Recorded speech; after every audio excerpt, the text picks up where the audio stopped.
Bonjour à tous, retour sur le match contre Alençon.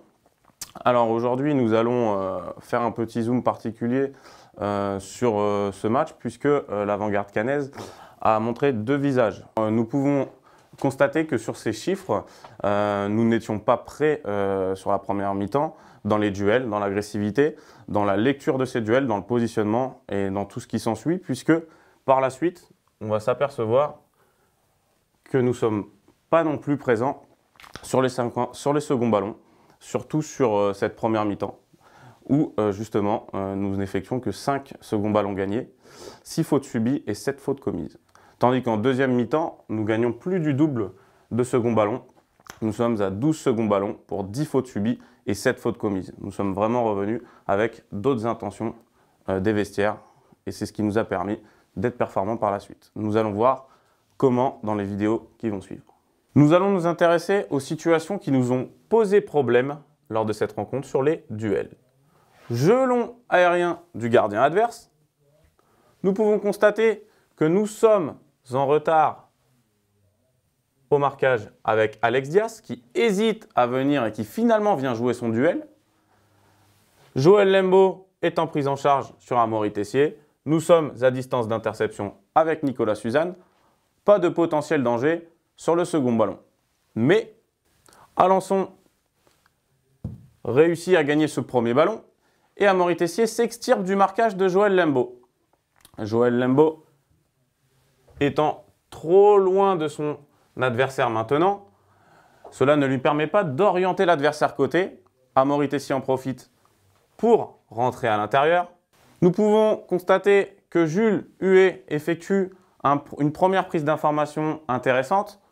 Il voit Baptiste Guyonnet venir dans cette surface de réparation.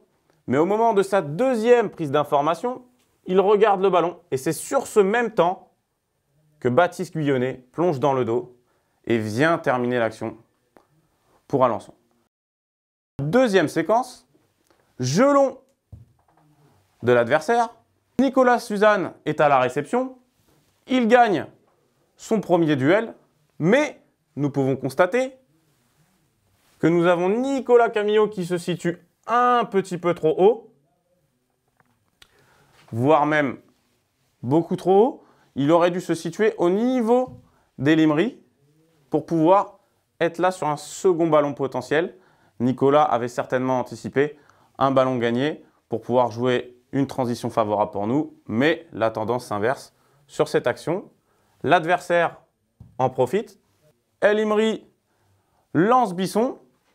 Bisson se retrouve sur une position côté et trouve à l'intérieur de la surface Amaury Tessier qui était seul. Nous étions loin pour intervenir à la fois avec Joël Lembo, mais El Imri était lui aussi disponible dans cette surface.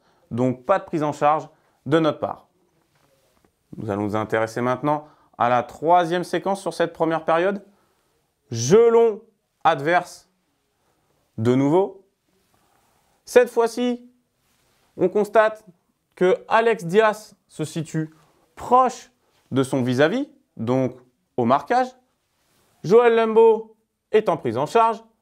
Nous sommes bien situés pour un éventuel second ballon pour Nico Suzanne, même s'il aurait pu avoir une position un petit peu plus rapprochée, légèrement plus rapprochée, si le duel est remporté par le joueur d'Alençon. Le duel est remporté par le joueur d'Alençon par un corps obstacle par rapport à Alex.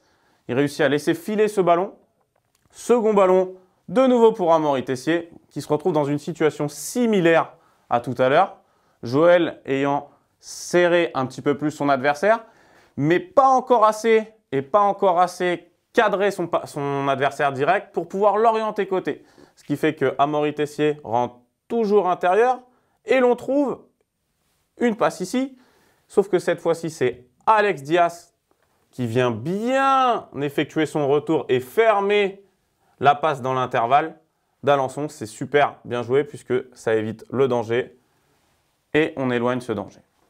Nous allons enchaîner sur le deuxième visage qui est lui beaucoup plus positif sur cette seconde période. Nous sommes revenus avec d'autres ingrédients, beaucoup plus d'agressivité, un meilleur placement. Nous allons le voir tout de suite. Jeu long du gardien adverse.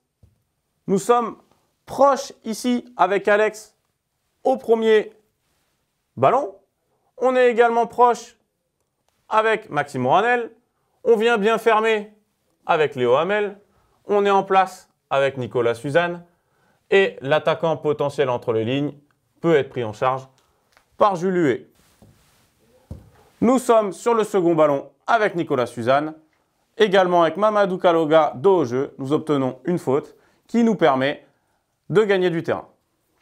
Seconde séquence positive, de nouveau un jeu long, cette fois-ci dans la zone de notre latéral qui est Morgan Ardouin. Morgan est au contact.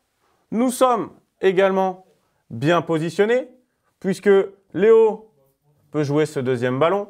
Nicolas Suzanne également.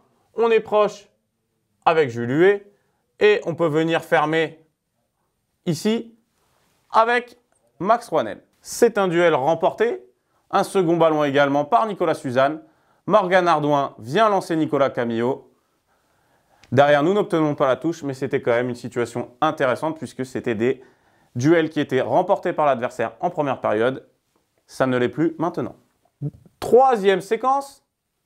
Jeu long dans la zone de notre 6, qui est Nicolas Suzanne.